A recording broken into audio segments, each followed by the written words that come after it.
Oh man, I look weird and stupid where the placement of my thing is. I'm just gonna move it up.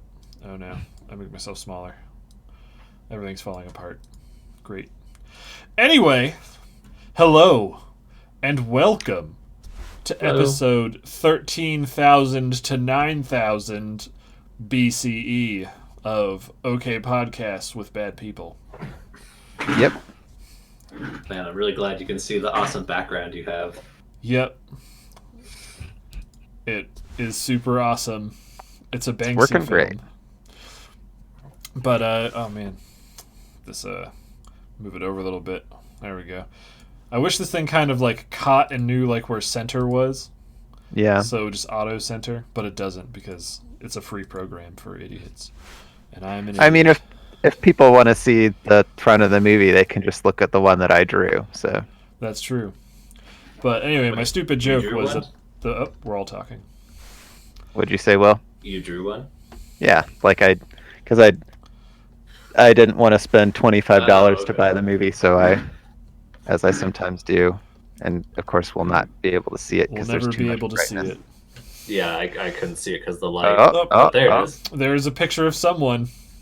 I'm assuming. Very good, Mr. Nice. Brainwash. Most gross. Anyway, the first known recorded history of graffiti was at some point between the time periods that I used as the title for this video. Who gives a shit? Clever. We're here to talk about 2.5 things. One of those things being the Banksy film, Exit Through the Gift Shop, which you can't really see because the Discord video is in front of it because Will demanded to be a part of this podcast. I didn't demand. And then the second thing we'll be talking about is kind of the prevalence of Skinner box gaming mechanics in today's video game scene with a very special guest. Yep. I almost said raving lunatic, but I meant to say like very popular Twitch streamer Prometheus Actual. You're probably following him, so you'll get to hear from him. We're going to call him in later and just take up even more of the screen. But before any of that, Robert, do you have something special for us today? I do. Yeah, I wanted to. So like every now and again, I'll come up with a new idea to try and put in the slot, and I thought I'd try a new one out today. That'd be hopefully kind of fun. If you guys hate it, then we don't have to do it again. But so the title for this one is Ultimate Soulsborne Slamajam. And the idea is that is a title. The idea is that I've got 5 different types of contests here, and then I've picked 2 bosses from some of the Soulsborne games, and we have to decide which one we think would win this type of contest. Okay. So our first category is an Iron Chef style cooking contest between Vort of the Boreal Valley and Asylum Demon. The answer is Capra Demon. Final answer. Oh, really?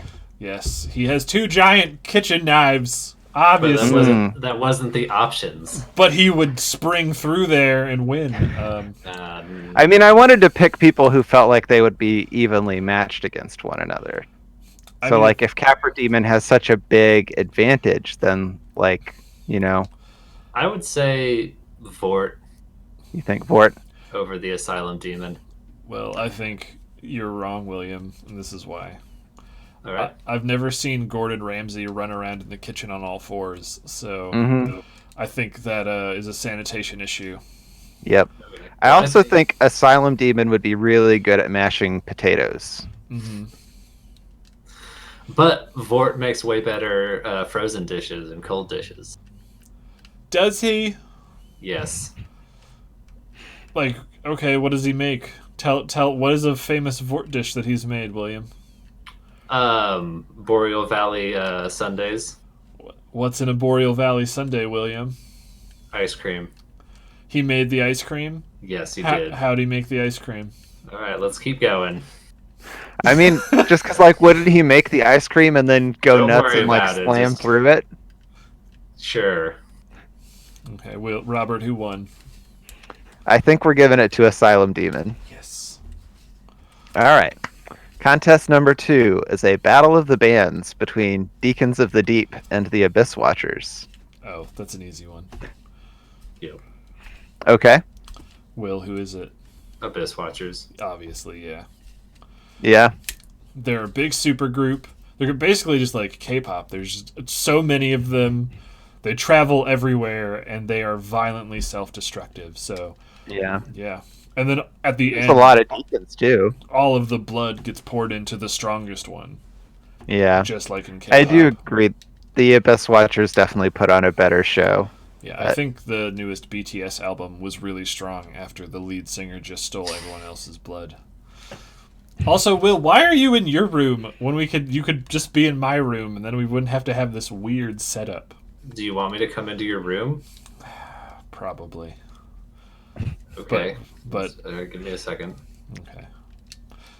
Yeah, just don't worry about it. Just All right, fine. stay in your weird money dungeon. Wait, money dungeon? Yeah, I've laced the walls with money. All right, so yeah. Do you think Deacons is a better option?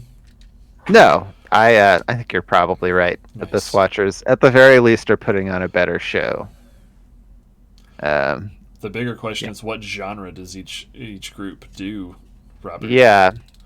So Deacons, I feel like, are that kind of like Amino style, like hybrid techno and chanting. Like thing. they're the people who are going to be doing the background for Halo 6 screen. Yeah. The start screen. Yeah. The Abyss Watchers are, I think, a metal band, though. I think absolutely. specifically they're a hair metal band. Yeah? You think hair metal? Yeah. All right. Category number 3 is a Def Jam poetry slam between Mikolash, host of The Nightmare, and crossbreed Priscilla. It's Mikolash, hands down. Yeah. It's not even. You don't think crossbreed Priscilla can slam a jam in the poetry slam? No, that's why No. she's hiding in a fucking painting, and she doesn't want to be in front of anyone or talking to anyone. Yeah. She said 2 sentences to you before you murdered her. Oh, you Yeah. killed her? I did. I felt bad about it, but I did. She dead now. Oh, poor dead What can you person. do about it now? All right. So we're saying that was an easy one. Number 4 is a dance contest between Curse Rotted Greatwood and the Gaping Dragon. The Curse gaping Rotted Oh. Curse Rotted Greatwood? Why him? Just- Because it has better dancing legs. But it only uses its legs to stomp on things while sitting down and then to stand up and literally fall over. But what we don't know is that he's actually trying to do his breakdance maneuver, but he just doesn't get enough momentum in that small area to start doing all the spins and tricks. So he doesn't know how to read the dance environment and just falls Yes. over. Yep. I think you're breakdancing yourself into a logic grave there, William. Oh well. So I think Cursed Rotted Greatwood has the better booty. Like, it knows how to shake its booty. But like Gaping Dragon has that weird chest thing, and I feel like there's some cool dance moves you can do where you're just like "Hurrah!" doing like the wave with your own chest teeth. That's what that Missy Elliott song was all about. Yep. What do you think? No thoughts. Gaping Dragon, I was saying, is Gaping Dragon. because the other one is not a good dancer.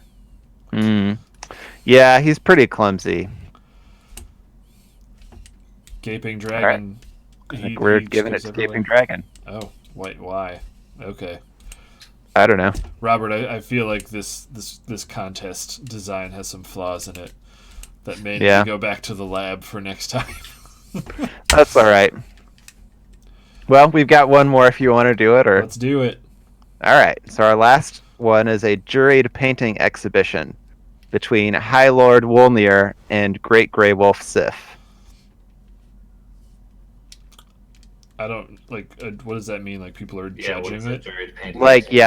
They paint a painting and then a panel of judges come in and select which one they feel is the best. Wolnir. Yes. I would also say Wolnir. Because Sif doesn't give a fuck about painting. And he's also a giant wolf that can't hold a brush. Why can't he hold the brush? He can hold a sword. He can't, though. That's why he's so bad at fighting. That's why he gets fucking wrecked in the DLC. Spoilers.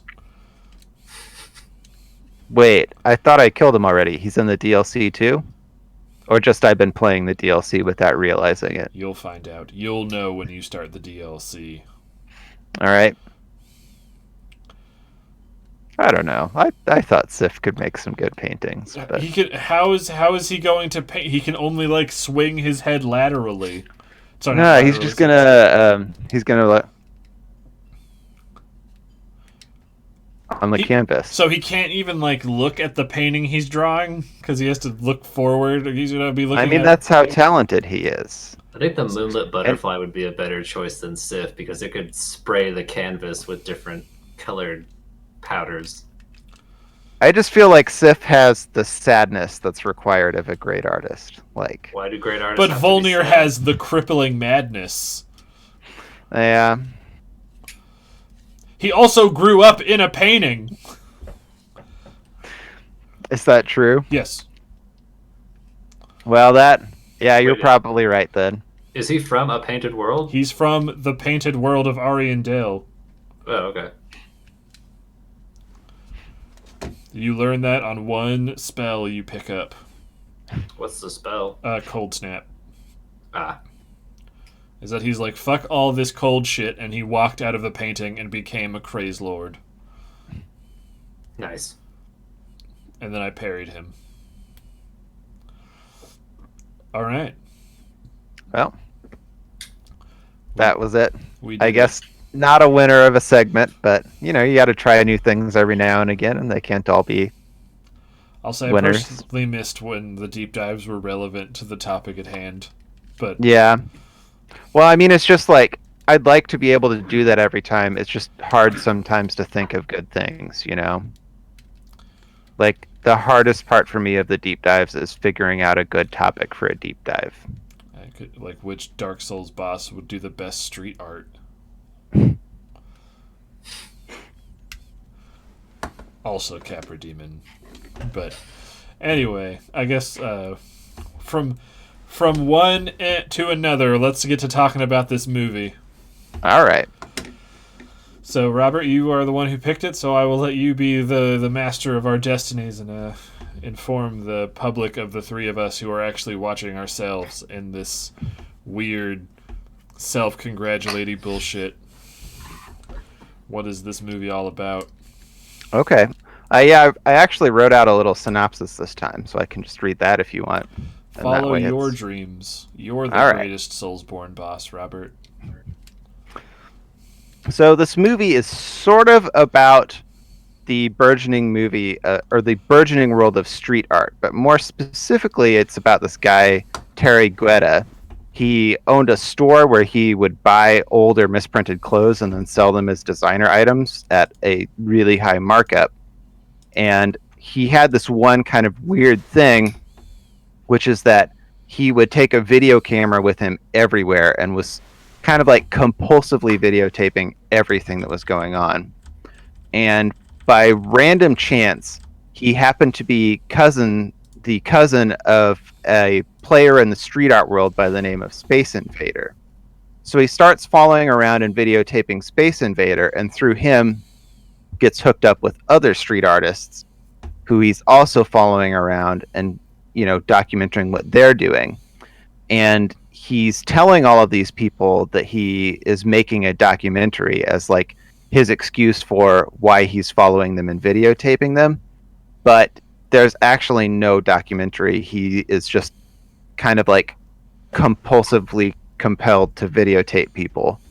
But anyways, after years and years of doing this, he is pushed by Banksy, who's a really, really well-known street artist and who is the director of this documentary that we watched, to actually go ahead and make the documentary that he's claimed to have been filming for all of these years. And what he makes is kind of this like unwatchable mess. And so Banksy wants to get access to his footage to make this documentary that we watched. And in order to do that, tells Terry to go and work on his own street art and put on a show. But the show that Terry puts on is kind of this like way bigger thing than anyone had planned for. So like that's a pretty broad outline of kind of the plot of this movie, which is a documentary, at least ostensibly. But then, like, yeah, he ends up becoming like pretty famous, and his Mm-hmm. his thing ends up being a success. Yes. Much to the surprise and I would say at least mild annoyance to all of the other street artists who Yeah. he meets through this filming disease that he has. Indeed. And now So, he's yeah. Mr. Brainwash. Yep. So yeah, I've seen this movie I think maybe 3 times before now, and then I watched it 2 more for this. So I obviously like it a lot. It was your guys' first time seeing it, I think. Right? It was Yeah. my first So time. Curious what you guys thought. It was my I'm first gathering time, from your- and it will be from my your- last time. Yeah. Yeah.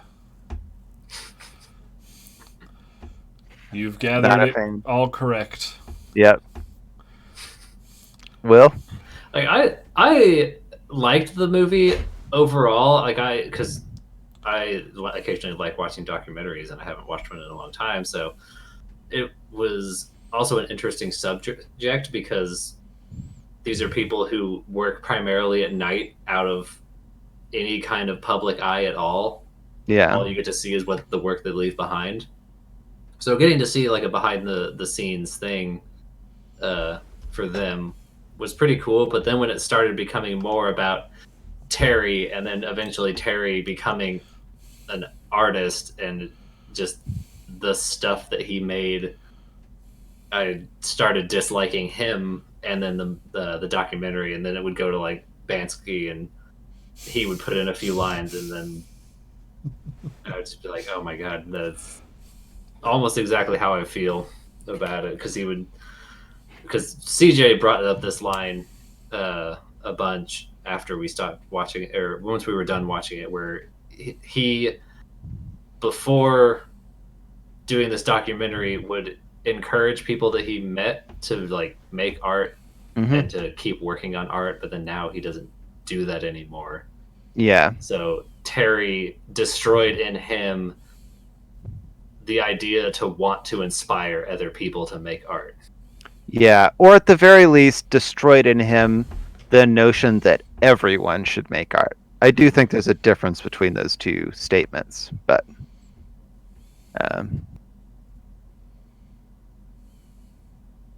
But yeah, by the end of it, I didn't really like Terry at all.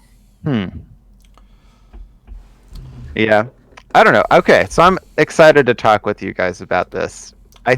Okay.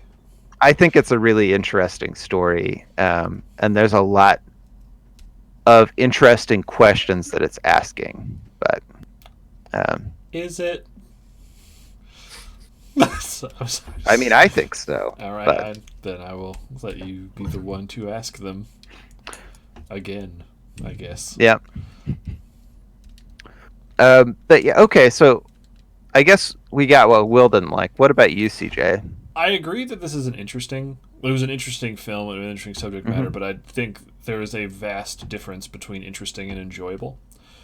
Is like I did a little bit of not research, but just kind of like a quick skim of the movie. Like, and I saw on the front of the box it was like outrageously funny. So I was like, oh man, this is gonna be funny.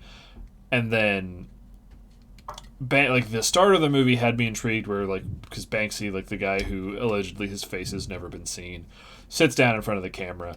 And he's like, this movie it's actually supposed to be a documentary about me, but then I ended up making it against Terry because Terry's more interesting than me. And I was like, yeah, okay, more interesting than this art ghost that the world knows. This has got to be cool.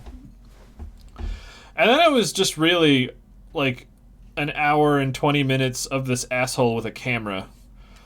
And because I haven't met him, so I can't say, and I don't want him to die, or be destroyed, which is what the word hate truly means. But I hate Terry. Watching this movie was just frustrating, and I know like probably the point for some of it was like, oh man, watch this nobody art guy go from rags to riches on a huge bet, but I was just like, so I don't think that's actually what the point of the movie is, but I think that may have been at least something to try to hook people, is that we all like an underdog story, because a lot of it is they make him seem like, especially like when what's the dude's name? What Ferry? Shepard Ferry. Shepard Ferry. He has some line in there where it was just like, yeah, he was this guy out of nowhere who didn't really do anything, but he just had this way of kind of whatever, where it was just really characterizing Terry as this outsider who just could kind of fit in and had possible like ambitions for something bigger. And I was like, oh man, is this the story of the rise of this guy into something? Which I would say that's what this movie ended up being, documenting that, much to the chagrin of other people. But I don't know. I also just think people who do graffiti are assholes. So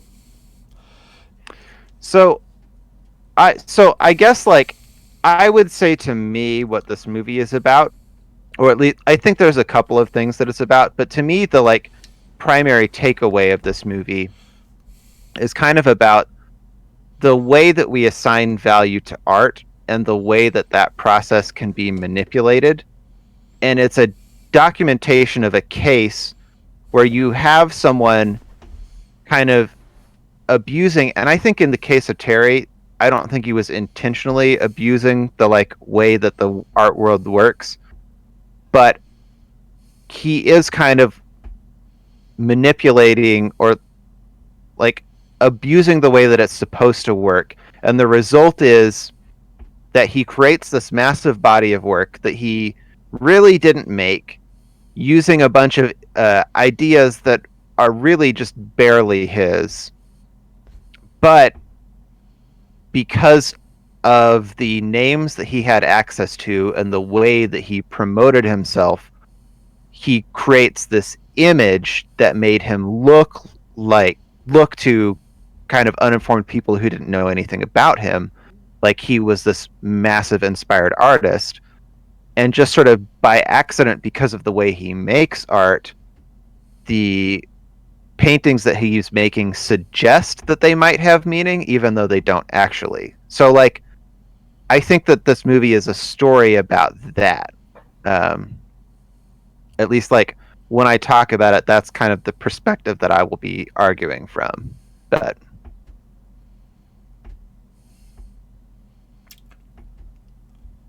okay. like, I guess because you were saying, like, it sort of feels like you're watching the rise of this underdog, but, like, I don't think that's what it actually is. But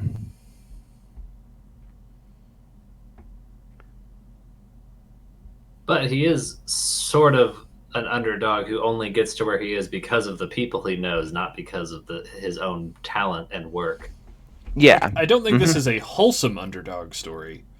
Yeah. I think it's the story of seeing this person who just kind of came out of nowhere and went from humble beginnings-ish. Because it says he starts, like, immediately when you meet him, he's like, yeah, I would go to this clothing store, get a bunch of clothes for $50 and sell it for $5,000. Yeah. I immediately was like, I don't like this guy. Yeah. Just seemed like a dick. Well, he's kind of a charlatan in a lot of ways. Like he, I think that's a good place to start is by talking about Terry, at least the way that he's presented in this movie, and like that's something that I think is kind of true about him. At least if we're assuming that the documentary has painted a fair picture, is like he's this person who will take clothes that have defects and tell you that they're designer and then mark them up so he's making an enormous profit on them. Like that's the kind of thing that he'll do. But like I guess I don't feel like I hate Terry in the same way that I'm hearing you guys have this reaction to him. Partially because like I don't think Terry's all there. Like I don't think he understands that what he's doing is essentially scamming people. Which is part of what makes the story interesting to me, is that you have this guy who's in a lot of ways kind of like a scam artist isn't entirely correct, but like talking about the body of work that he makes in the documentary, he didn't really make those paintings. He barely had the ideas for what they were. Like he went and looked at other people's paintings and then told the staff of artists that he had hired to manipulate them in a certain way. Which to me is like pretty. If I thought that he understood that that was wrong, then I would say it was scummy. But I just don't think he understands that it's wrong. Yeah, because I think Banksy even has a line in it where he's like, "Yeah," and Terry was just like, "I just realized this guy was possibly just a mentally diseased person with a camera," or something along the lines of that. Yeah. Along with what you're saying about the clothes, is that Terry just seems to show off all these other like sociopathic tendencies.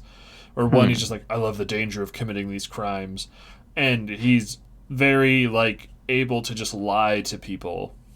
Yeah. He just talks about how much he lies through the movie, like whether it's to the cops, pedestrians, or the security at Disneyland. Yeah. Because also the movie took place over years, so he had years and years of film.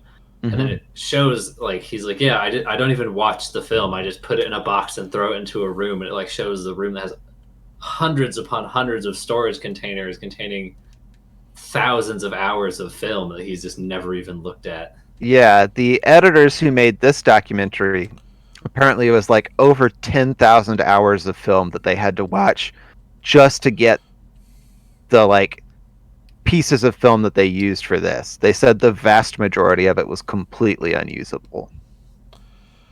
But yeah, Terry. Yeah, I honestly can't. I'm sure there is if I was passionate about this subject, but really to me, like this whole movie is just spoiled by focusing on this man who, if I met in real life, it would take every ounce of my body to not just headbutt him. Yeah.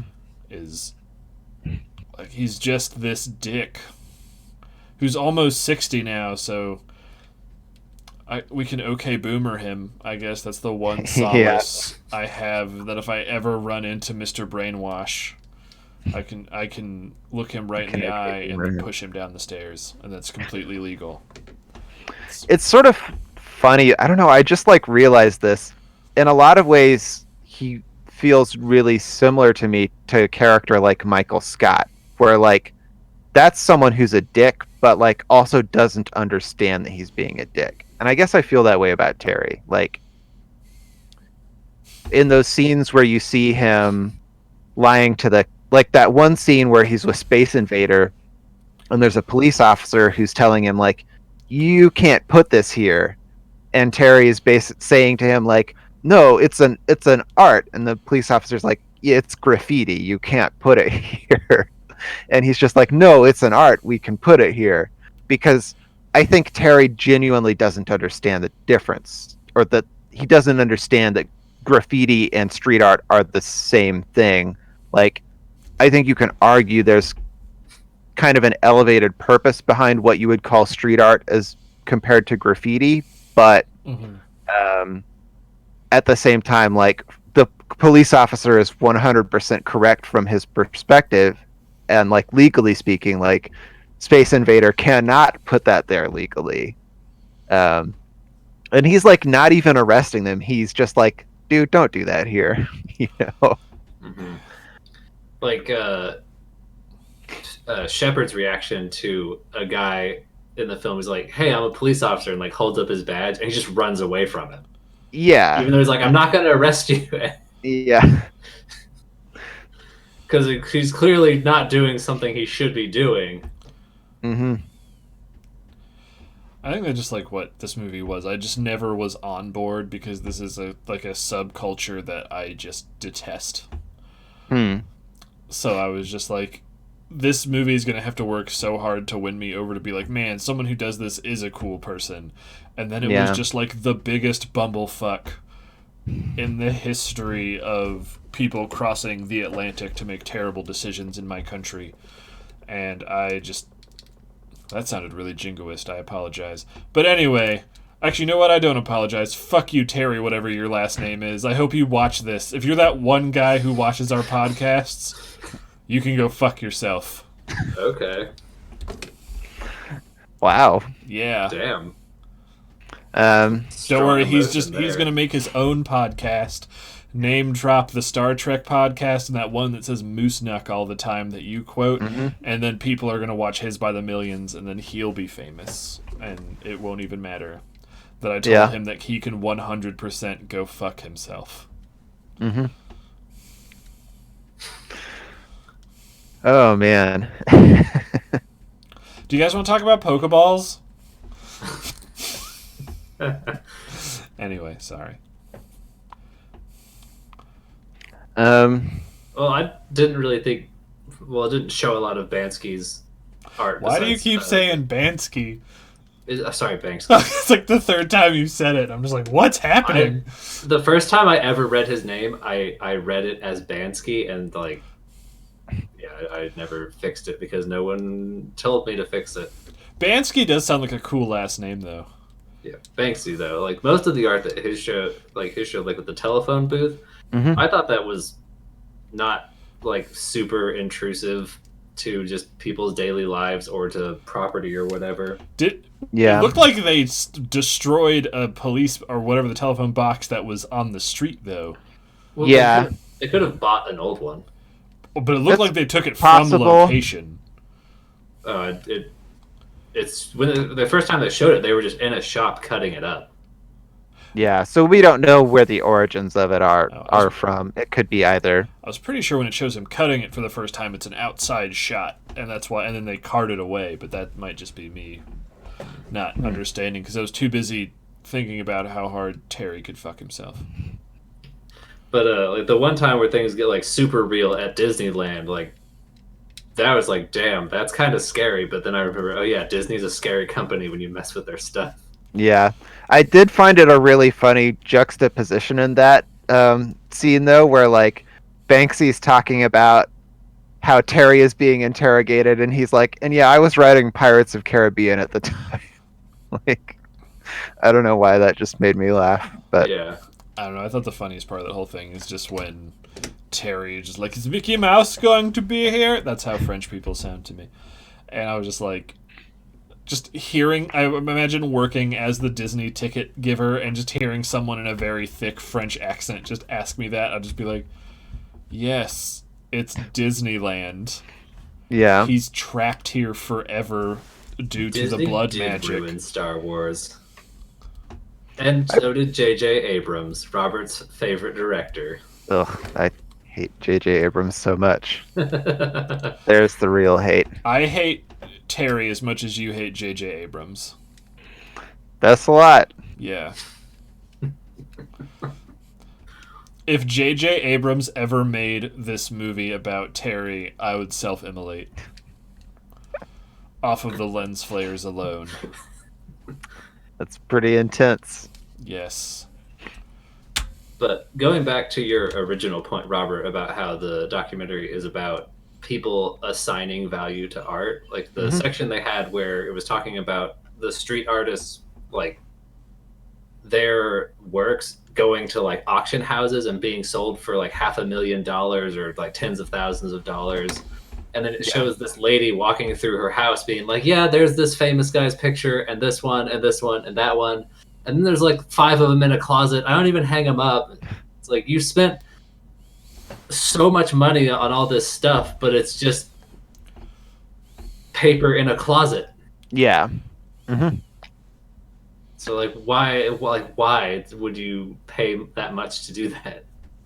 I mean, it's a valuable commodity. Like, I mean, I agree with like what you're saying. Like, I think it's shitty to buy valuable pieces of art and then just like store them somewhere, because like the reason you make a piece of art is so that people can see it, and it sucks if like people are coming in with a bunch of money and buying that art up just to use as like a thing that they're not even looking at, just so that they can have it to say it's in their collection. Because she also like pointed out a piece of art and she was like, I don't even like that artist.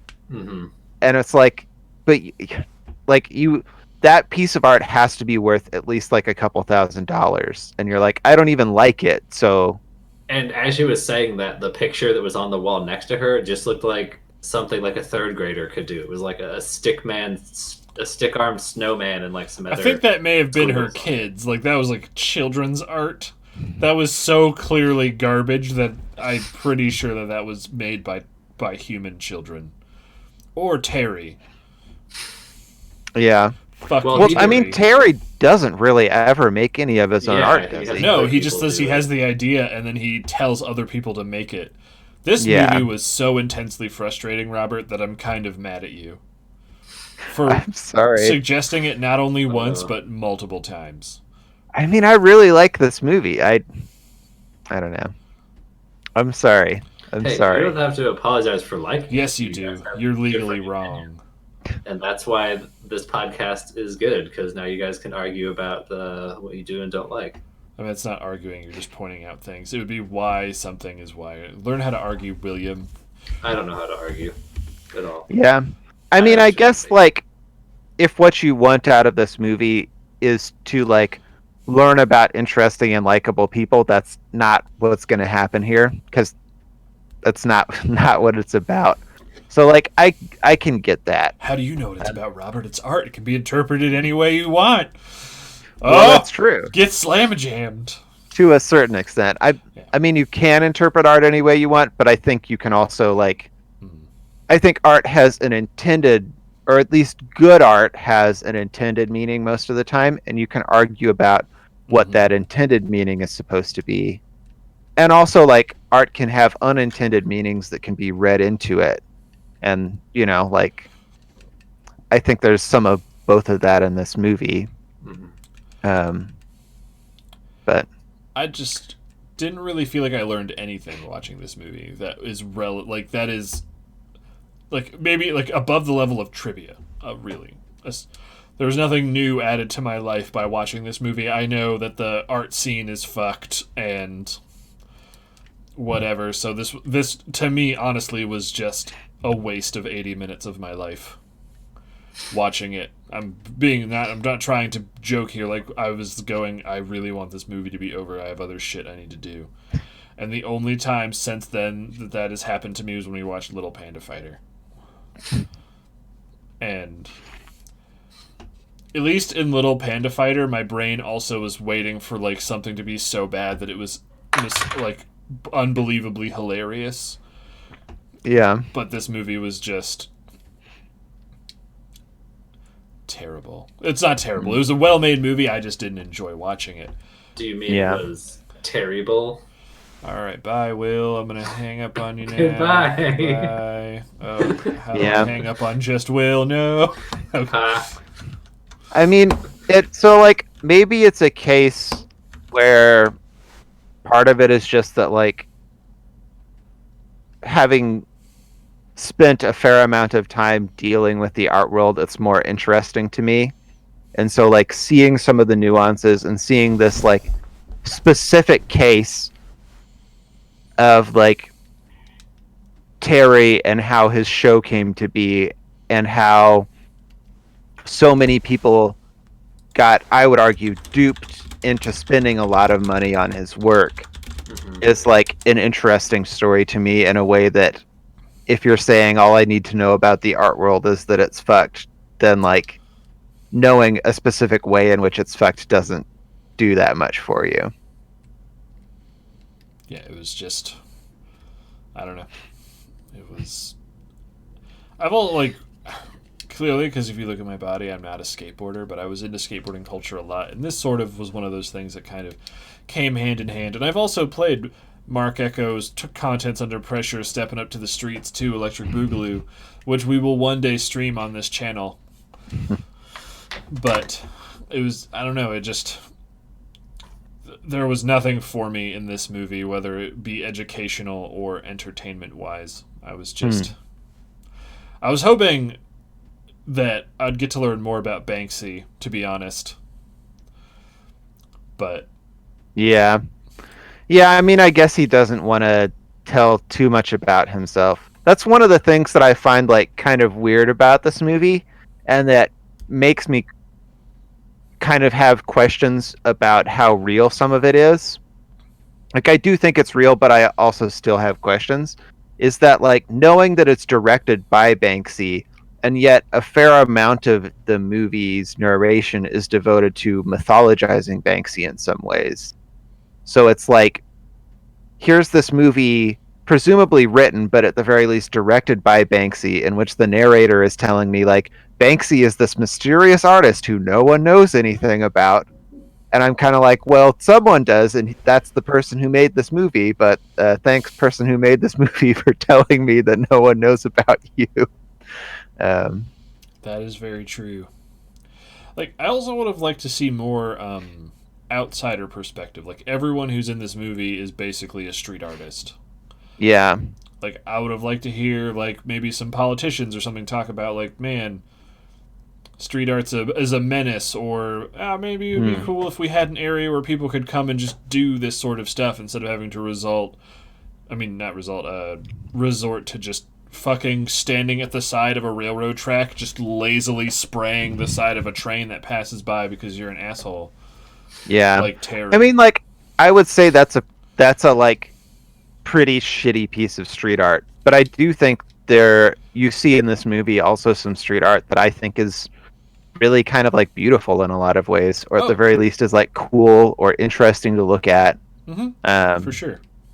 Whereas like that shot of the train, I remember, is like one where I'm like, this piece sucks ass, and it reminds me a lot of another shot that I found like really interesting in this movie, which is the shot where Terry has to make the 200 promotional posters that are all unique. And so it's just like some guy pushing him in his wheelchair while he's haphazardly spray painting over the prints to make them all unique. Like, whoa, your internet freaked out really hard. You just like froze and unfroze for like 2.5 seconds. Huh. Oh no, has Terry hacked into our podcast? Maybe. As Terry did say in the movie, he's playing chess. He doesn't know how to play chess, but life is a chess game for him. That line did make me laugh, but I feel like he didn't mean it as a joke. Like he was trying to sound. No, deep. He for sure didn't. Like, and I was like, I think he's just kind of dumb, and also has not a great grasp on English. Like Will did another, because we're going to keep trading about how great the other person did about describing this movie. As William was just like, this feels like halfway through the movie, this feels like a movie about someone failing upwards. And I was just like, oh my god, it is. Yeah, that I would agree with as like definitely a pretty big part of this movie. Yeah, send your brother after Terry, except his name is spelled super weird. It's not like normal Terry. It's like what was it? It was like Thierry is how it's spelled. Like a terrorist. But yeah, I remember something in this movie that like struck me as kind of sad is that in the way that Terry talks about why he was videotaping everything, there's something like kind of beautiful and profound in that where he's talking about how like the reason that he's videotaping everything is because he understands that he'll never be able to see those things in the same way again, so he feels like he has to capture it. And it's kind of, it sucks because like if he was an actual good artist, he could have locked onto that as like a theme and made like the idea of trying to capture the transience of life, or even just like thinking about what it's like to try and capture life knowing that tomorrow's going to come and you never get to see today again. You know, that's something that's would have been profound, but I think that's also like a level of thinking that he would have been unlikely to actually get to. But then he also undercuts himself where he literally will never see it again because he just says, I don't Yeah. watch what I film. I just throw it into this box and I don't even write on the tape what it's about. Yeah. So you're literally just wasting your time and being a weird creepo. Yeah. Well, I mean, that's like another part of that difference between like he isn't really an artist, he just has a compulsion. Mm-hmm. So, all right, we're at about 50 minutes. What else did you have? I have nothing else to add to the Terry's an asshole pile. So I will let you finish up this wrap before we call in our special guest. Well, I mean, I guess we've heard two perspectives on this movie today.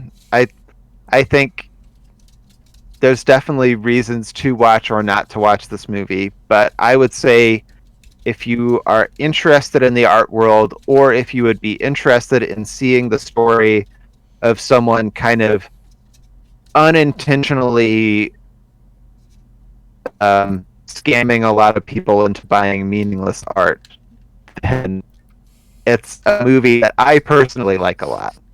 But you didn't move at all during that entire little thing you just said. Like you were just frozen. My audio still came through though? Okay, well. Yeah, it was terrifying. I mean, yeah, I can agree if you are interested in graffiti, street art culture, or you just want to be mad for 80 minutes, you can watch this. If we're going for our ratings, I give this movie like... See, this is one I don't want to use a number because I think the movie was well put together. I just don't recommend this movie to a general person. If I sprinted up to someone in Walmart with a camera and put it right in their face, I would say, hey, don't watch Exit Through the Gift Shop, and then I'd run away. And then that person would have to go through their whole day going like, what? What just happened? And then they would look up the movie, watch it, and ask themselves that same question again. And then they would go run up to someone in Walmart with a camera and do the same thing. It's just a disease that keeps spreading. Well, I think I would give this one an 8 out of 10, but if I have to give it a number, I'm giving it like a 4 or a 5. But that is super biased in terms of just the content I found rather insufferable and frustrating. But yeah. Will, what about you? You're on it now, so you have to give a number. Oh man, I'd say a 7. All right, only 2 people are watching, but there's 3 of us. I still disliked. I was like, it made me frustrated and a little upset by the end of it, but I still think it was a documentary worth watching. I've definitely just seen better documentaries that if someone's like, oh, what's a good documentary, I would give them 5 other ones before I gave them this one. What are 2 of them? The one would be Blackfish, and then the other one would be... That's a documentary on Sublime, right? No. It's a documentary on orcas. Oh, okay, never mind then. But then I would recommend I Do Practice Santeria, which is the documentary on Sublime. followed by Redline. That would be the third documentary. Redline, the documentary of space racing.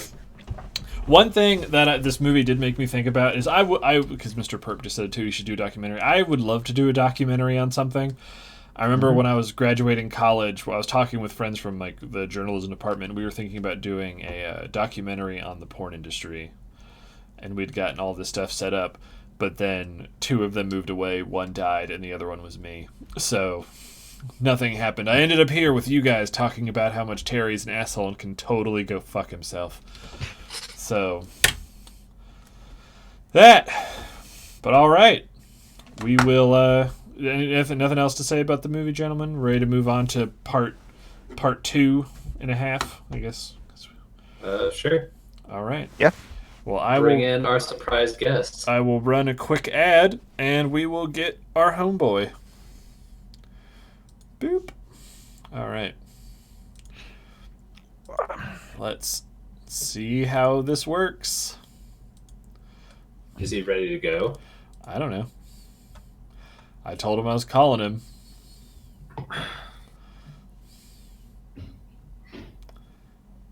Howdy, howdy. Oh, hey, he's there. The big question is, does he have a camera? I do. All right. I need to figure out how to get it to freaking work, though. There we go. Look at this. Oh, God. Hang on. Oh, man. You're so Yeah. blue. You I have know. 20 seconds. I will just disable until I can figure this out. Ugh. Blue is fine. Blue dabba dee Except dabba that's die. not what my settings are. That's the problem. What are you set at? What do you mean, what am I set at? What are your settings? What should they be? Normal fucking colors? Like, what? Blue's pretty normal considering it's a primary color. Well, while we're talking that, welcome back to 4 White Dudes Talking About Bullshit. Yep. Brought to you by the color blue, apparently. This is Yeah, why Roll20 something. would never sponsor us. That is true. As we're getting into the gaming portion of our podcast, we are joined by the ever illustrious former Casanova the Great, now Prometheus Actual, star streamer of such games as Monster Hunter and Destiny 2, which has relevance due to our topic of conversation today, Yeah. Skinner box games. And one day he'll show up. He won't just be a weird series of spinning squares. He'll be a human. Yes. Yep. Gaming portion. But as we're waiting for his quote-unquote normal fucking settings to kick in, we'll move on and we'll get him back in here.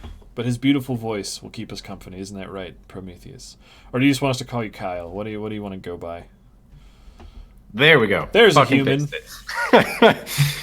I don't care. You can call me whatever. All right, Steve. So we're gonna That works.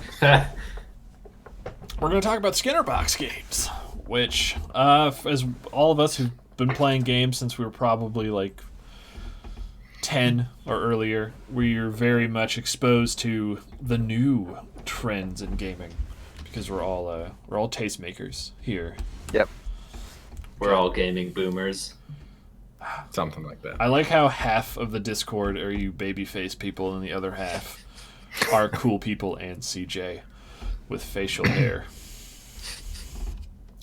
But yeah, we want to talk about this new sort of, I don't want to say a wave of gaming, but just the idea of what would be called Skinner boxes. And I don't know, Robert, do you want to tell people about what that is? I don't know how much research you did for this. Well, I didn't do any specific research on this, but I remember what Skinner boxes are from the many psychology classes I took in college. The idea of Our a internet Skinner is box. exploding. What's happening right I don't now? know. Yours or mine? I don't know. Everyone's frozen. The bitrate's good, so I don't know what's going on. It may be that having this many cameras through Discord is overloading it. That is very That would be possible. my guess. But Oh no. Kyle, start moving around real quickly. Me? No, Kyle. Oh. What? Kyle, Not moving. dance. Yes, start moving. Why? Because I need to see if you start freezing up like you and Robert are. Oh, well. So on my end, I'm moving fine. You guys are frozen. This is great. This is what I was hoping would happen. Well, is Yeah, you guys Robert are like completely frozen now. Yeah, Robert has been frozen in one position for a while. This is just how I look now. Are our voices coming through at all? They are, but they seem kind of Sort of. robotic, at least on my end. Is this what this podcast has become? The one time we're like, yeah, we're bringing people on board. How do normal people do this? Well, anyway, while Robert is frozen, I guess I'll say Skinner boxes go back to an old behavioral psychology experiment where a rat was put in a cage and basically was taught through positive and negative. Do audio? Oh. There we go. Everyone kind of crashed for a second. Now you're all back. Is everyone alive? Yeah, I think so. I think so. Anyway, I'll let you get back to explaining what a Skinner box is. Okay, so a Skinner box is sort of an evolution of Pavlovian psychology, which is like the idea. Pavlov's dog, if you're familiar with that experiment, was just like the way that we train dogs now. If they exhibit a behavior that you want them to do, you give them a reward, or a behavior you don't want them to do, they get a punishment. But the sort of next stage in evolution of that is what's called the Skinner box. From B.F. Skinner, I think is the name of the psychologist. I believe that is correct. What he found in his research was it's actually more effective if you only give a reward some of the time. So what a Skinner box does is instead of rewarding you every time you do a thing, it rewards you sometimes when you do a thing, and that encourages you to keep doing that thing in hopes that this instance will be the one where you get a reward. And video games over the last decade or so have really jumped onto the train of using Skinner box mechanics as a way to get people kind of more addicted to playing their games, but also to get people to spend a lot of money on their games. It's a trend that really came out of mobile games to start with, but has now become sort of pervasive in the industry. I think that's a And I- very Yep. good summation of what's going on. You see that a lot with stuff like, I think Destiny 2 will be probably the one I'll bring up the most because it's what our special guest has the most background. I think you've probably played more of that than all of us combined. I can answer that question. I've got Steam open. Oh no. How many hours you got? I have a total of, I have a total of 253 hours on Steam, and I started on PS4 until Shadowkeep came out. So that's just since August? No. When did Shadowkeep release? Earlier, or not earlier this year, last year. Yeah. So technically last year. Released in October. So in the past 3 months, I've put almost 300 hours in. Fuck. That's a lot. Mm-hmm. But so, in an instance like Destiny is you are doing repetitive tasks, like you'd be doing the same raid over and over again, or a patrol, in hopes of being rewarded with gear, or for the most part has almost like an arbitrary stat. Like you can get a similar gun as a gun you already have, but this one just has slightly higher numbers, which all in all really makes very little difference in how you're playing. But there's that drive that maybe this time I'll get, I would say, like, I always fuck it up with Destiny. It's exotic is the highest level rarity, correct? Yep. But you're trying to get those. So, Kyle, let me ask you, what keeps you playing a game like this? So just in general or specifically with Destiny?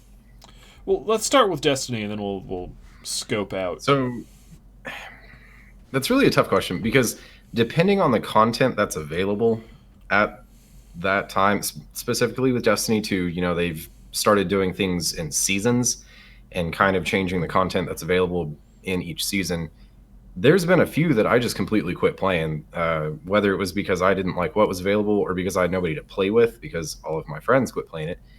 I stepped away for a few seasons, but in general, I would say the reason I come back is I enjoy the type of game that it is, where you can continuously grind out the same stuff and potentially get something different, or when you're farming for what they call the god rolls, and trying to get the best perks and stuff on the weapons, like it gives you something to do. It's a way to kill time. And for me and my friends group specifically, we played a lot of, the Crucible. We would do the competitive PvP stuff, and that brings in a whole new aspect to it. Like, I don't know, from a multiplayer standpoint, you can play the same things over and over and over, regardless of the loot drops that you're getting or the reward system. It's a gameplay aspect that you're playing for a competitive feel.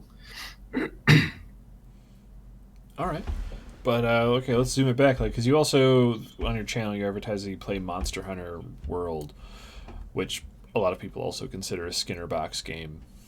And we're also going to ask Will about this because Will, with knowing you for as long as we have, you also like to fall into this RNG pit. Is what about these sort of games? Like, I guess it'll obviously be some overlap with what Destiny has, but like, why play these games when you could be playing like shorter games that have like a full like narrative arc?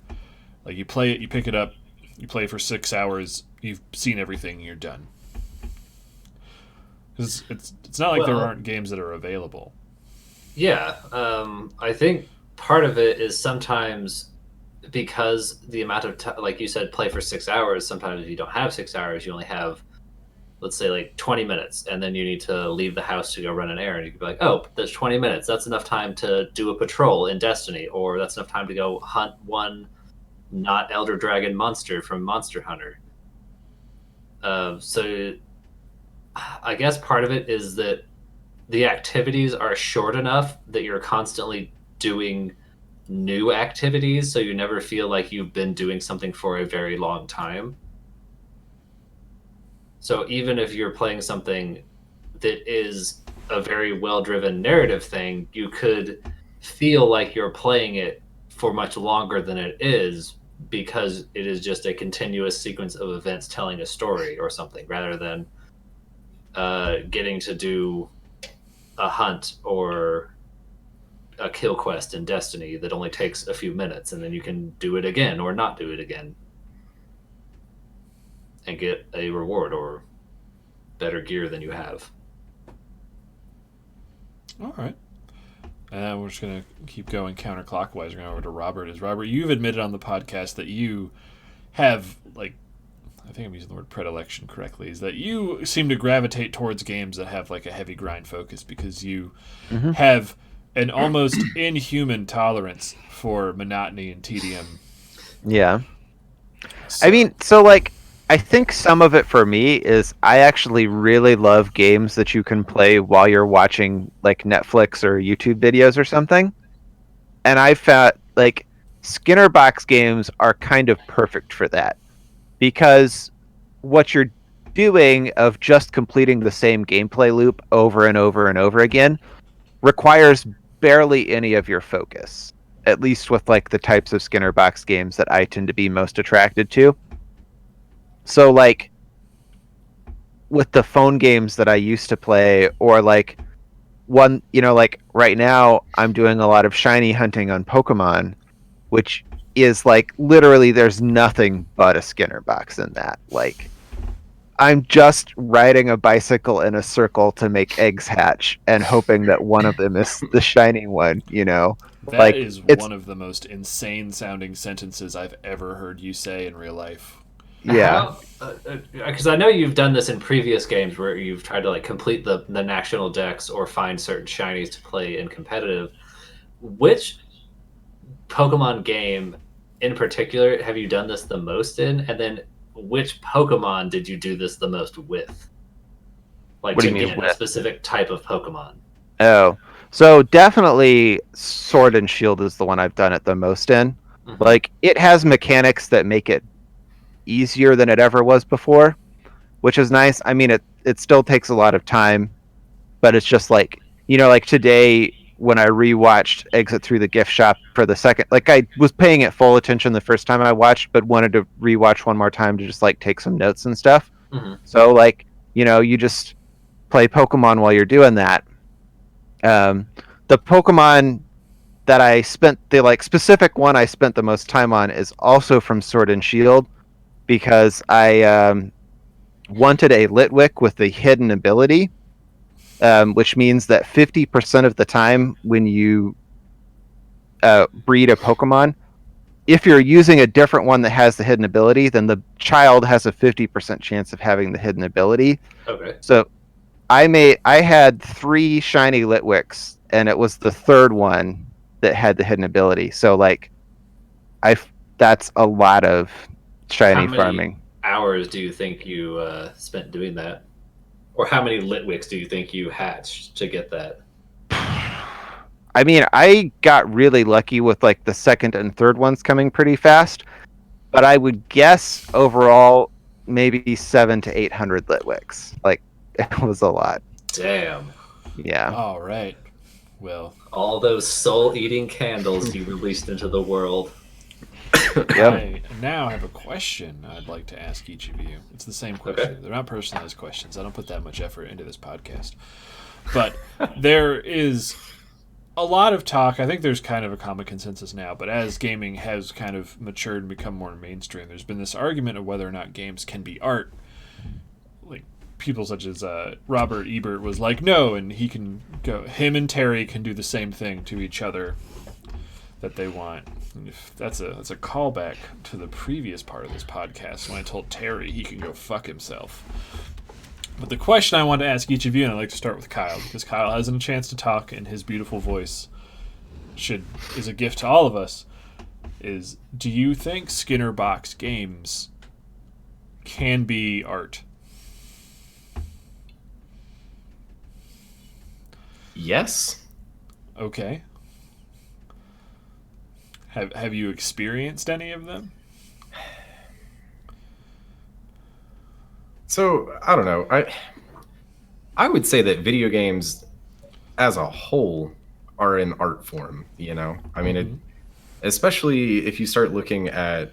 I'm kind of gonna get off topic here a little bit, but especially when you look at things like indie games or things that aren't released by AAA companies. One that really pops to mind is I don't know. Have you guys played Journey? Yeah. So No, I that haven't. game was phenomenal. I absolutely loved every second of it. And there was like nothing to it, right? Like the main object of the game was to just pretty much walk forward. I mean, there was, small stuff and a little bit of a puzzle mechanic here and there, but just as a whole, it was artwork. It was a visually stunning environment with really well done music. And that's one of the very few video game soundtracks that I went out and got because it was just that good. However, that's not a Skinner Box game, right? It's not. totally different. But I think the same can be applied to well-designed, well-thought-out Skinner Box style games where the art form and the game come first, and then the Skinner Box is added to it as an additional level of reward for the player to keep people engaged. I mean, with something like Journey, I played through it once and that was it. Like I haven't gone back and played it again. Ooh. Good question from Tussling Walnut. How do you define art? And I'll throw that up to just anyone right now. Robert, do you have a personal definition of what art is? I do, yeah. So the way that I would address, or that like I think about what is or is not art, is kind of on a sliding scale. This is something that one of my art professors introduced me to, this idea as like a definition for art, where any work of art will have at least one of 3 components, and the best art will usually have all 3 of them. So one of those elements is the labor that goes into making a piece of art. If something has labor that goes into making it, that's something you need to consider. Another is the idea that goes into making it. And then the third is what he called the emotional or spiritual component of it, where it's like, what does the person making the art feel about it? So it's, what does it physically take to make it? What does it thematically, like, what are you trying to say with it? And then emotionally, what does it mean to you? And that's a really broad definition. Like, under that definition, technically, the Jersey Shore is a piece of art. It's shitty art, but it's technically art. So, like, to deal with your original question, I would say that, like, even the most egregious of Skinner box games, I would consider art. I wouldn't call them good art. And, like, when we say art, I might almost even say, like, there's art and then there's art with a capital A, you know, where, like, you're making art that's really supposed to be about something and mean something. And for me, like, with the Skinner box mechanics, I think those are something that hurts art with a capital A to a certain extent, but I don't think that means that a work of art could not include a Skinner box mechanic. And there are even some games that I would say are really great pieces of art that do have Skinner box mechanics, although they're certainly not the most egregious of Skinner box mechanics. Do you have an example of one of those? I do. Borderlands. So, like, any game where there are enemies that only sometimes drop loot or only sometimes drop specific pieces of loot, that's technically a Skinner box. So, like, the Dark Souls series, I think, is a really incredible piece of art, but it technically has Skinner box mechanics in it. So, technically, but the point of the game isn't to get the loot. It's about completing your objective of lighting the stuff. I would, but I would disagree and like, say that I don't think that's an egregious use of it. But I wouldn't call Dark Souls a Skinner box game. Like, it's not defined by its Skinner box mechanics. It can have stuff in them. But anyway, before I get into my spiel about bullshit, what about you, Will? Pointing to you diagonally up. Do you think Skinner box games, we're going with Robert's thing, capital A for art, Skinner box game, capital BS, but in reverse for Skinner box? Personally, no, I don't think a Skinner box game can be art, because, like, I'll use Monster Hunter World as an example, which is a very pretty game to look at, and it could be said that it is artistic because of, like, all the different creatures and world elements that you're in, but ultimately it's not art because you're not there for art. You're there to get bits to make items to then do it again. So no matter how pretty it is, that's not really what you care about. You care about getting those little rewards. So I don't think it could be art because it doesn't really teach you anything or make you think about anything. It just, like Kyle described Destiny, it was just a way to kill time, which, with how limited our time to be alive is, things shouldn't just kill time. Man, you're trying to jump ahead to my next series of questions. Okay. And I am definitely guilty of just sitting down for an entire day and playing Monster Hunter or playing Destiny. So I am guilty of falling into Skinner box mechanic loops. Robert, it looked like you had something to say while he was going on. Did you have anything specific you were wanting to say? Well, I guess, like, the idea that you could never have a Skinner box focused game that would be a work of art, I do think you could make one. I don't know, like, exactly what that looks like, and I feel like that game thematically has to be about an examination of Skinner boxes. Mm-hmm. But I think you could make a Skinner box game, which was a game about Skinner boxes to, like, get people to think about what Skinner boxes are and what they're doing to them. And then I would say that game was a piece of art. But I don't know. That's like a level of meta up its own butthole that. Tussling along Yeah. with another question. But what's the point? But isn't the point of the game still to make you feel something, even if it's just excitement opening loot? That's an entire dog. I don't think that counts, because I guess excitement at opening loot is a feeling, yes, but that same thing, does that make every packet of, not the game, but the packet itself of Magic the Gathering cards a work of art?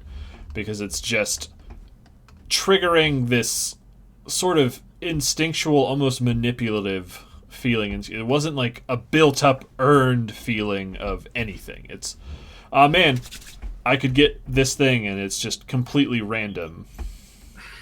But yes, gambling addiction is not a positive thing you want to have. That's so we shouldn't be encouraging that. So yeah, I will agree with Will and Robert as well, that I think human beings are wonderful, and potentially someone could make a Skinner box game that is art because of doing that. Like, it's making you think about what's happening. But I don't think I'd want to play that game. I feel like that game would be awful for me.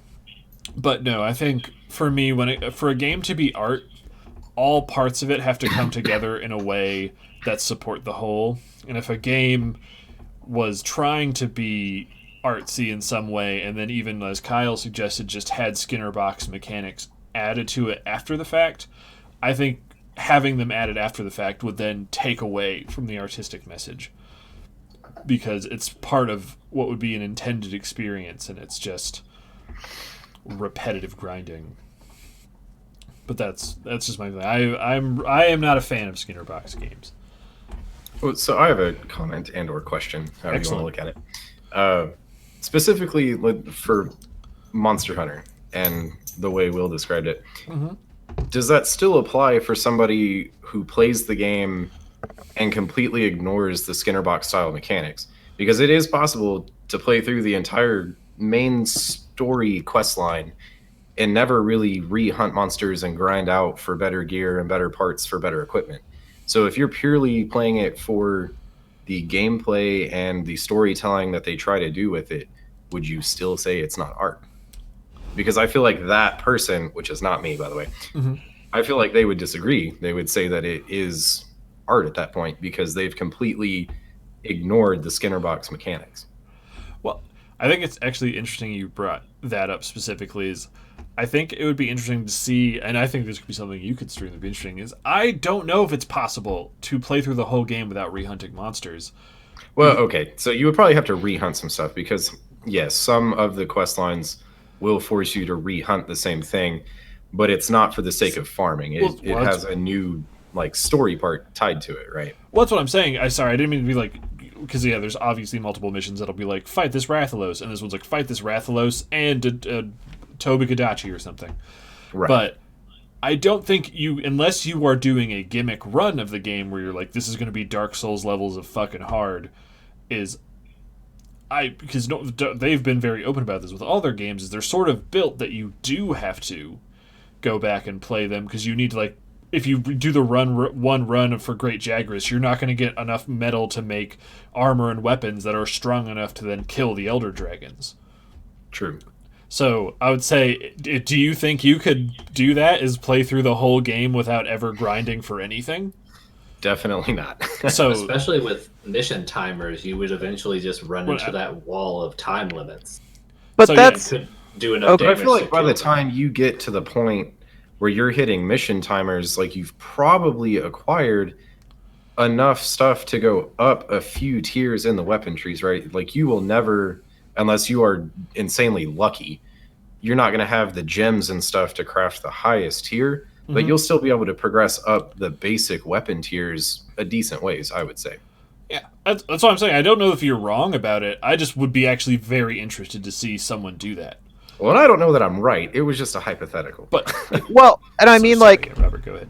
that's all kind of superfluous to the actual point of the hypothetical, which is if you can do that, if you can play that game without engaging at all with the Skinner box mechanics, even though they're there, does that change how much of art the game is? Well, I mean, that's exactly what I said. Is yes, is if Skinner box mechanics are in the game, that takes away because it's something that you can do, and then that repetition can take away from potential messages. So, yeah, I'm saying, but that's a personal definition. So I already answered Kyle's question before. I guess he asked it. If that's what your question was, Kyle, I apologize if I was confused. Okay. Yes. We're good. But now I actually really kind of want to see that. I want to see someone play through the game with like, you do that mission and then you don't spend any time running around in like the free mode trying to pick up extra shit. You're just mission to mission to mission. I feel like there would probably be a wall. Probably maybe like halfway through the game when it's like, no, you really need to go get all the pieces you need every time. Will, that can be your thing when you start streaming in 7 years, is try to beat the game without ever going back or grinding or anything. I'd be very curious. Oh, no, I'm going to grind the shit out of it when Iceborne comes out next week. No, I mean when you play the game again in 5 years. I wouldn't want to do that. I wouldn't want to start over and give up everything I have. So actually, something just came to mind that it 100% would be possible, with the exception of maybe a couple of quests, because you can just SOS. You could play through with a group and never upgrade your own stuff. Okay, but if you don't have the internet, well, something like then it completely changes. Well, if you don't have internet, you can't play the fucking game anyway because you can't download the day one updates. So, haha. Okay, but then you're not playing the game anymore. You're bringing in Big Brother to come beat the game for you. So to me, that also you are not engaging with the game itself. So therefore, it is not art. You are letting other people do performance art in your own art. That's weird. That's like if you were trying to like color a picture and you just went, and then you just had, I don't know, who's an art person who's alive today, Robert, who's good at art? Who draws stuff? I don't know. Oh man, I'm so bad at keeping up with the contemporary art world. Anyway, you have that guy or girl come up behind you, grab you by your fist, and scribble the thing for you, and then you're like, I did it. I drew that. I would say that is a terrible analogy to what you said with bringing in people so you don't have to level up. I mean, the player arguably isn't making the art, though. They're experiencing it. Right. I don't... Oh, man, this is... Damn it, we're getting off topic. Because like, art in games is... You're engaging with it, but you're also, with a lot of stuff, doing things that weren't maybe necessarily intended.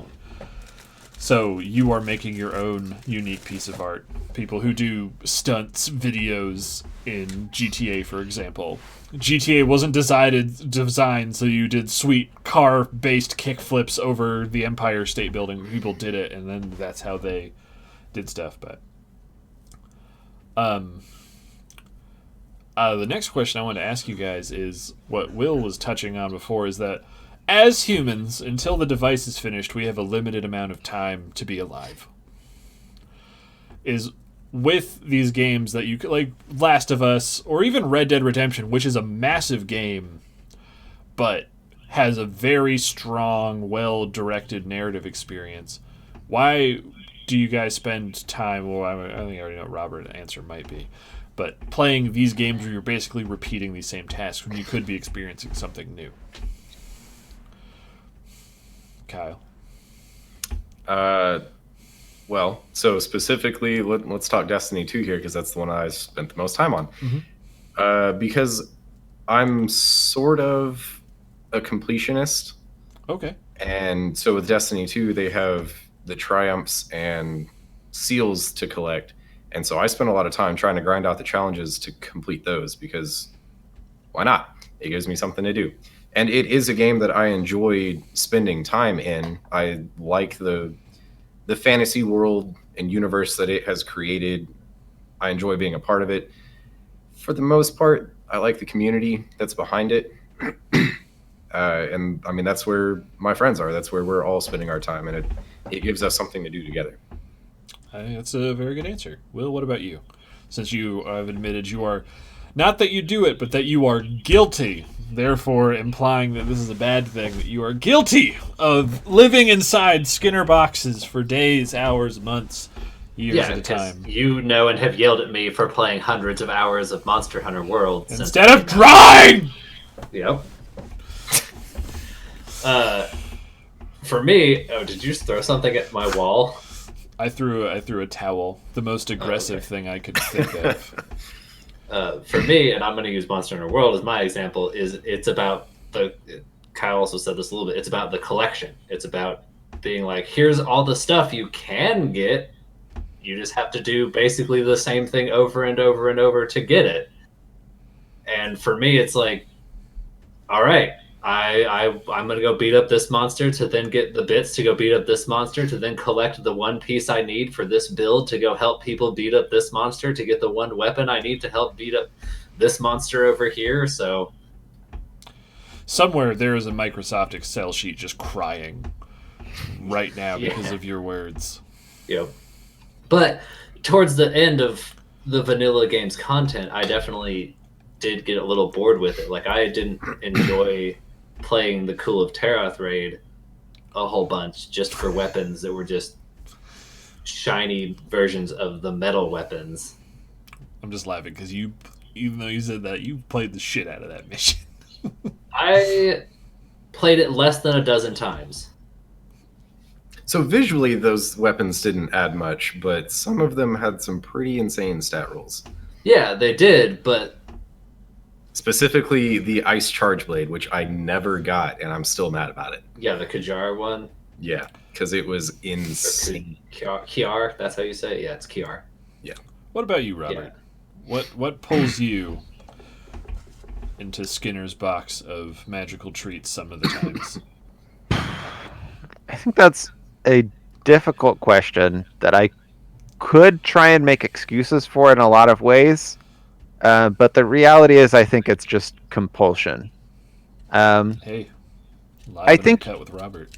Yeah, I think like you could make the case to say one thing, just like your life does not have to be spent doing nothing but trying to enrich yourself. Sometimes it's okay to just like do something that feels good and like chill out for a while, and like sometimes that's what you need. But at the same time, like I probably can't justify the amount of time that I've spent shiny hunting with that statement. Like I don't think it holds up there. That really is just compulsion. And I don't know, like it's tough. I think one of the like how to put this, like things that for me borders on a mental disorder is that it's sometimes difficult for me to enjoy my life because I feel like I'm wasting it, you know? And like that's not good. If having that feeling compelled me to like actually make better use of my time, that would be one thing, but all it's really doing is just making me feel worse, which I think in turn for me drives more compulsive behavior. But like I don't know where I'm going, but I think it's true that Skinner boxes are kind of a damaging mechanic for humans, at least in terms of like extracting value from your life. I think they reduce that in some ways. Motherfucker, stop reading ahead on all my questions. What was the? We'll get to it later.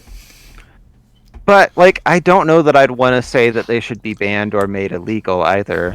There is something weirdly compelling and enjoyable about them, and I think for people who are mentally healthier than I am, they're maybe not as damaging, and I don't want to take that away.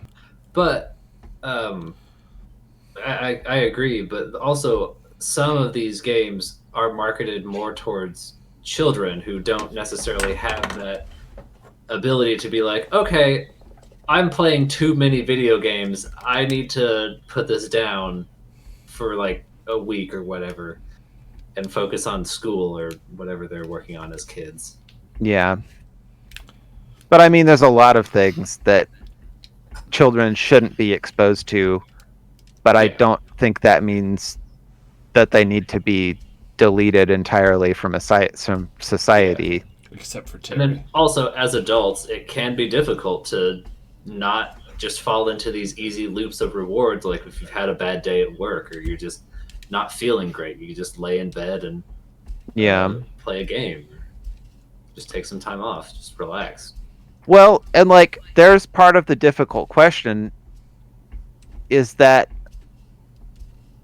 this is going to sound so shitty and pessimistic to say, but like, sometimes channel. Yeah, sometimes life is just shitty and there's nothing you can do about it. Like, that's shitty and pessimistic, and it would be better to look at it from an optimistic perspective of like, there's always something you can do to make your life better. But at the same time, sometimes having a thing that just feels good and kind of relaxing right now is better than having to just like wallow in life being overwhelming and difficult. That is true. Sometimes you just want to feel like a fucking superhero. Well, so you two kind of answered, but I wanted to ask Kyle, I guess, is like, have you ever felt an experience playing a game that's like Skinner boxy, or I'd say loot boxes also fit in there, where the game's mechanics of like that have felt either predatory or damaging to your life? Oh, definitely. Sorry, I'm like, yeah, let's fuck my shit right up. Specifically, the way you stated that question, where you said predatory, 100%. I mean, the last 3 or 4 Call of Duty titles have 100% been anti-consumer, predatory loot box mechanics, and I fucking hated it. But I still played them, right? I mean, I put way more time than I would like to admit into some of those games. But for a Skinner box style game, I guess, especially with Destiny, it's not the loot mechanics that bring me back to it, and that's not the reason I play it. Okay. And on another note on that, I would say even if you removed that style of loot system from the game, I would like it even more. I would prefer to have a set challenge or a specific series of things to do to acquire the loot, as opposed to sitting around and waiting for a random drop. Kind of like the exotic quests. Exactly. I enjoy those where you have a set specific quest to get a specific piece of loot. Okay. Which kind of brings up a sub question I want to ask everyone here is, so do you think on average, if you took a game that had Skinner box mechanics and you replaced them with fixed mechanics, would the game be better or worse? Just across all Skinner box games.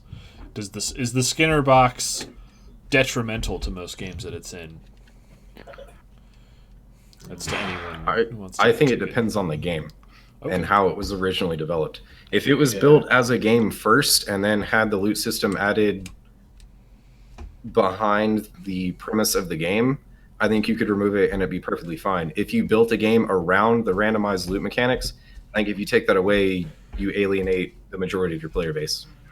And I'll tell you right now, there's a lot of people who would hate to have the randomized loot removed from Destiny 2. Okay. Robert, Will? Yeah, I think Kyle said pretty much what I would have said. Like, there are certainly games where that Skinner box gets added on in the back end because whatever greedy, shitty publisher is making it, like, it's not enough for them to make some money on the game. They have to make literally all of the money and extract Activision. every possible cent from your wallet. Yep. Like FIFA Ultimate Team. But then there are also, so like, those companies will take a game that could be really good on its own and throw that mechanic in, so you could take it out and make a better game. But those companies will also just make a game that is literally only loot box or Skinner box. And in those instances, if you take that out of the game, there isn't really a lot of game left. So you've just made a worse game. Will, do you got anything to say? Not really anything to add to those two. Those. That's fine. We can all be a hive mind about it. It was a good. Kyle had a good answer. Good job, Kyle. That's why we brought you here. It's for them sick good answers. Sick good answers. That was it. CJ, you're stupid. Okay, CJ. Trying to think if I had any other questions I wanted to ask. I guess that's my last one. Which I don't blame anyone if no one has like a good answer for it, because I don't know if I do necessarily. Do you think there's a way to make Skinner boxes better? Because I don't think they're going away anytime soon. Loot boxes make too much money, and even though legislation's being passed and like certain countries in the EU have banned them completely from games, they're going to be here for a while. I'd say probably at least the next console generation at least. Is there a way that you think Skinner boxes can be made either more fun or just less fucked up? Kyle, you have 30 minutes to complete the essay. 30 minutes, okay. 2 peer-reviewed sources also. I don't know. I think it really kind of depends. In my opinion, I would say the best thing to do for me personally would be to make them a little more forgiving. I get tired of grinding countless hours and still walking away with nothing. It becomes demoralizing after a point. And when you start bringing money into the equation, it just gets even more frustrating when they take some of the better things and lock them behind paywalls, or give people who have disposable income an advantage because they can just buy things outright or faster than somebody who spends time on it. Or in the case of like the previous Call of Duties, where you are basically forced into spending real money and no legitimate way to earn things with in-game time, that's a problem for me. So I think there needs to be a better balance between those things. Will, what you got? Yeah, I would say if they make it so that it's not almost impossible to get in-game loot without spending tons and tons of hours on it, like if, as you go, you just get bits and deconstruct loot or whatever that you don't need anymore, can just build end-game items with that or something. Yep. And also, I think if there was a way to kind of enforce moderation on those games, which I know a bunch of people wouldn't like, because it'd be like, you can't tell me what to do with my free time. I can play this game as much as I want, but that still kind of can develop unhealthy habits for that person. So I don't know, because that's a really difficult subject to broach. But I think if there was a way to basically make it to where people weren't trying to spend 6, 8, 10, or even 12 hours a day playing these games if they can. All right. Robert, I see some ideas cooking behind them eyebrows. Yep. So, like, we've talked a lot about the negatives of loot boxes, but I think there is a positive to them too, or of Skinner box mechanics. But I think there's a positive to them too, which is that if you use them right, they can encourage a kind of healthy amount of replayability. Like, there are games where you'll have a level that you'll run that level a couple of times because you want to get a specific drop from an enemy at that level. Or like, you know, I alluded to the fact that technically Dark Souls has Skinner box mechanics.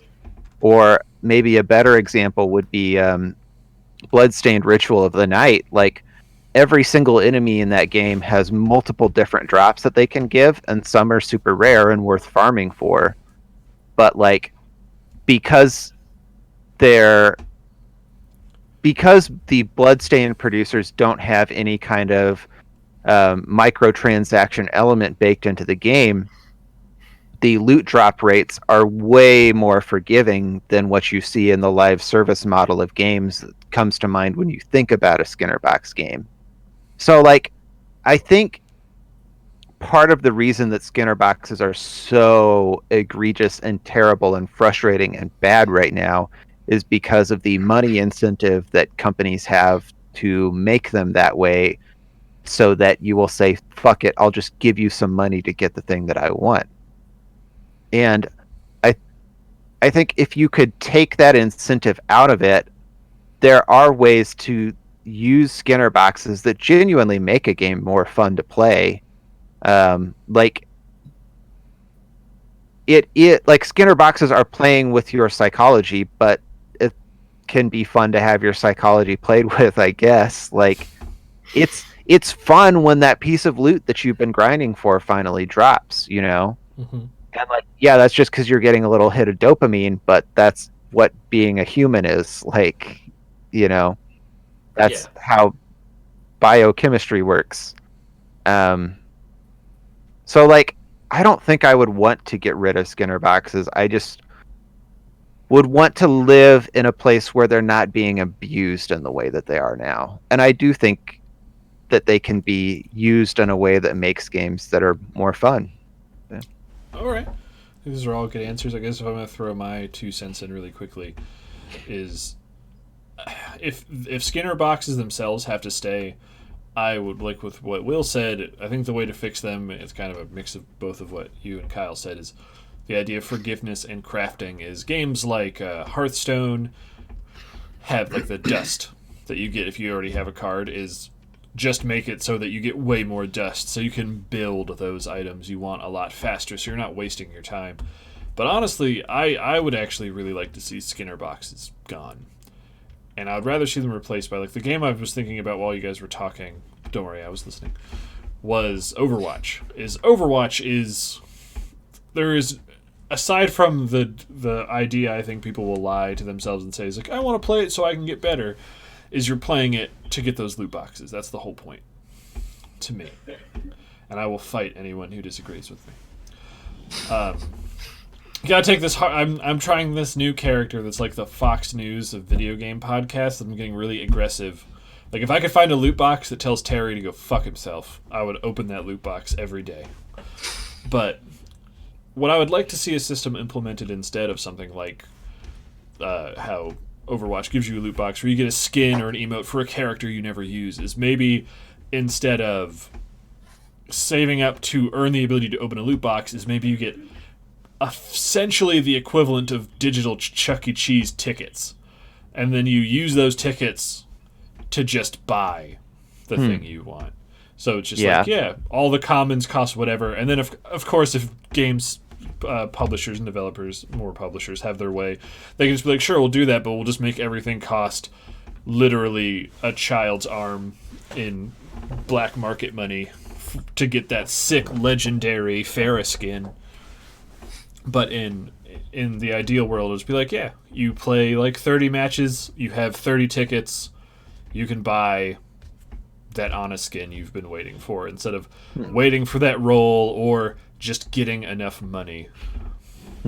But I don't know. I'd always rather have the option to pick what my prize was, rather than wasting my time in a game like that. Like, because you were saying, like, I don't know if I'd really call like enemy drops necessarily like from like random mob Skinner box mechanics, because they're different words, but you know that skeleton can drop one of 3 items all the time, so you keep hitting that one skeleton. But with a game like Overwatch, is despite the fact you're playing the same match over and over, you have one of hundreds of possible drops, and it can become a little maddening when you're not getting what you want.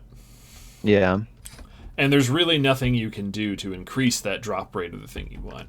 Because even in Dark Souls, you can wear like the Covetous Gold Serpent Ring. That increases your drops. And then I'm trying to think of what game it was, but like you could wear specific like rings that's like, this increases your drop rate of materials for crafting and stuff like that. So ways that you can sort of manipulate the RNG in game, I think, also really help. Yeah, But for when sure. you're just thrown to the winds and hopefully you land face first into Winston's banana skin, those are annoying. Well, I think Overwatch weighs your drops based on how long it's been since you got a legendary.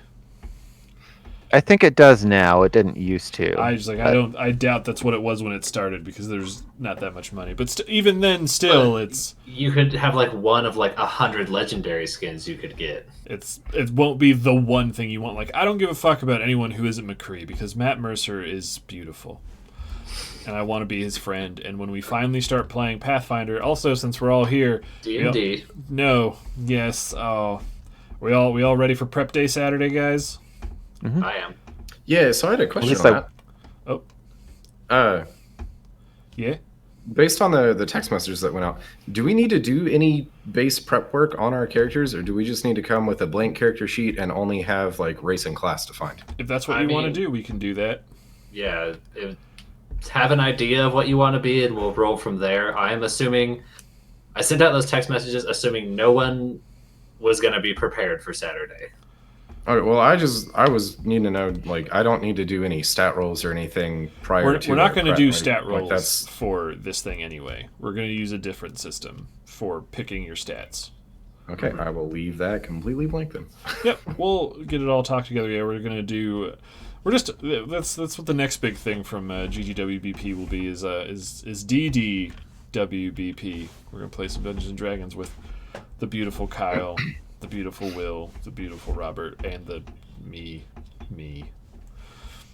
I'm not beautiful. You're beautiful. Look at that. Look at those eyebrows. But anyway, so yeah. True. You also get coins to buy with, but you just don't get a lot. But I was gonna say is I don't care unless because I only play McCree really because he's the only good character in Overwatch. Is that every time I would get a loot box and it wouldn't have McCree, like cool, I just wasted all that time playing this game. So that's my 2 cents. But we're coming up on 2 hours. So did anyone have anything else they'd want to say before we move to the last part of just suggestions for next time? I don't think so. Well, in that case, I will have to put Winston is a monkey with a shot cannon. That is true. I'll have to put Kyle on the spot one more time. And because you're our very first guest and therefore our best guest. Do you have a suggestion for what movie we should watch next week? Ooh. If not, it's fine. We'll figure it out. But Like something that you haven't seen, or preferably that way we can have our first real raw feelings about it. okay, If there's Then any no. movies that you suggest for other because people. I to watch. have no idea what you have and have not seen. Then just suggest something. Suggest a movie that you deeply love in the soul of your beard. Well, okay, I don't know about one that I deeply love, but one that comes to mind that I always like to suggest for people to talk about. I don't know if you guys have already done this one or not, but is A Clockwork Orange. I've seen it, but we have not talked about it. Have you seen it? I'm sure. Yeah, you've seen I saw it a long time ago, but it's been pretty high on my list of things to rewatch. We've done 2 other Kubrick movies so far, though, and I would definitely like to do some more. I would be up for Clockwork Orange. I don't think Will's seen it. I have not seen it. So because the stealth reason for doing this podcast, aside from Robert being able to fulfill his ambition of being the greatest podcast on the internet, is forcing Will to finally watch movies. So that's something to think about. And then that was a good suggestion. So suggestion number 2 is: do you have a topic you would like to see us talk about in regards to the field of video games? If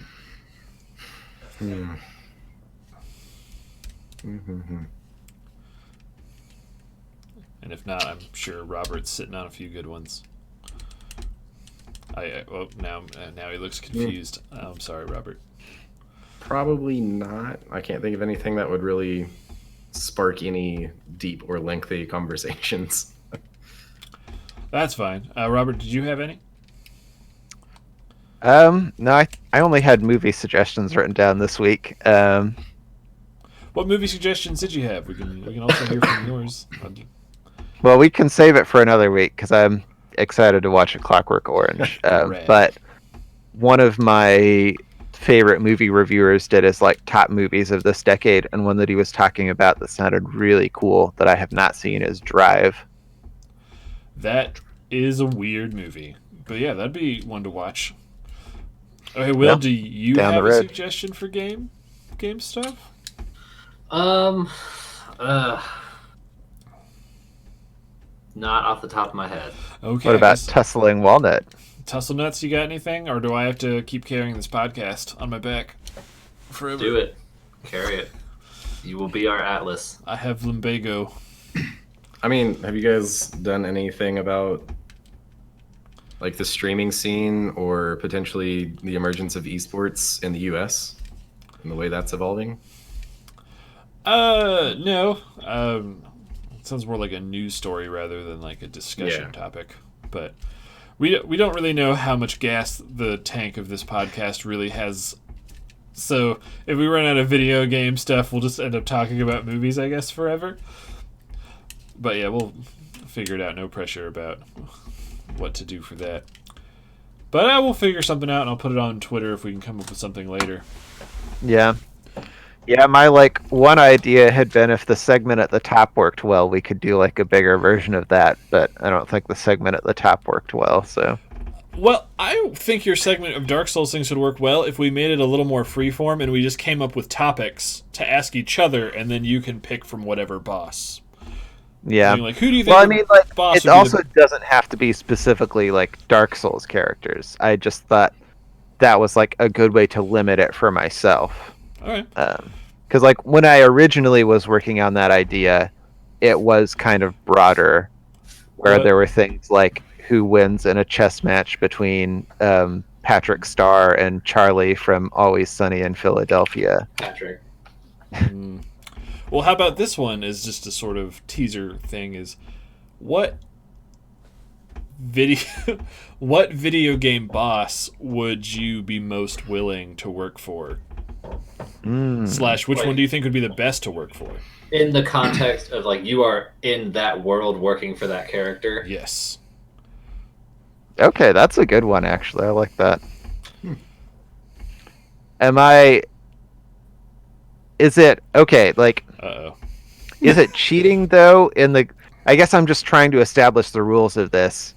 I don't know that I want to work this one anyways, but is it cheating if you pick a game where the player character is the bad guy, and so, like, the bosses you are working for are technically the good guys within the context of the story? I think I'd probably say, and I'd say like the morally evil antagonistic bosses.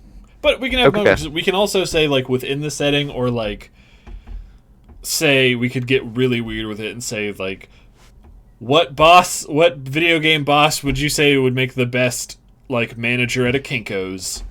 Yeah. Yeah. That is a terrible answer, Evan. Even if you're not evil, like, I can think of games where there are bosses who would be good to work for. Like, Toriel from Undertale, if you worked for her, would just give you a bunch of pie all the time, which is awesome. I mean, we can do it. We can have it just story be about snails. Bosses in general if you want. It's whatever we want to do. Okay, yeah. We could just, like, come up with some fun ideas of video game bosses that you'd want to work for. I like that. Well, all right. I think that brings it up to the end, and we want to thank you again, Kyle, for stopping by and tolerating our bullshit. Thanks for having me on. And he is Prometheus Actual. We have his name down in the video description. If you want to give him a click and a follow, if you're watching this on YouTube later. Give the audience a little taste of what your channel does. Well, not a whole lot right now because my channel is currently down because Streamlabs is still crashing my computer, so I'm still working out the kinks. But when I get it back online, I mostly do Destiny 2 stuff right now. Do a decent amount of PvE, stream some raids every once in a while. The majority of it is going to be doing competitive grinding. All right. There's someone out there for everyone, Kyle. They're going to come watch you. I hope so. Please do. But anyway, we also like to thank Will, even though he's a regular on the GGWBP, but he's not a regular on this podcast. And That I is think, true. Will, you did. This is the best you've done. You were an active member. Bansky would be proud of you. Oh man. But anyway, we'll see you guys next time. Bye. Bye. Have a good night. Bye.